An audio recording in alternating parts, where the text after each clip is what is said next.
အခုကျွန်တော်တို့မြင်နေရတာပေါ့နော် topic ဆောင်ကိုဖြေဖို့လာတဲ့သူတွေပြီးတော့ထွက်လာတဲ့သူတွေ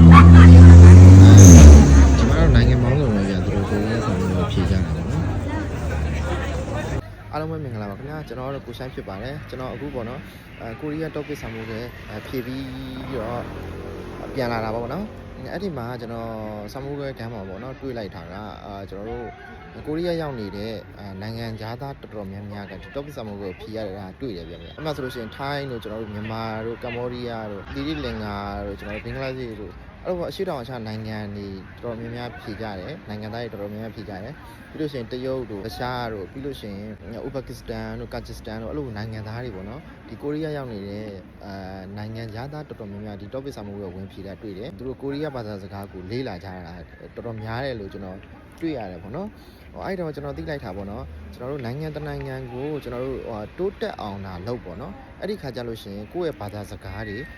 ကိုယ့်ရဲ့ယဉ်ကျေးမှုတွေဒါကိုနိုင်ငံသားတွေကတလိတစားနဲ့ကိုလေ့လာလိုက်စားလာရတာပေါ့နော်ဟုတ်ကဲ့အဲ့ဒါလေးပြောပြခြင်းလို့ပါခင်ဗျာအားလုံးကျေးဇူးတင်ပါတယ်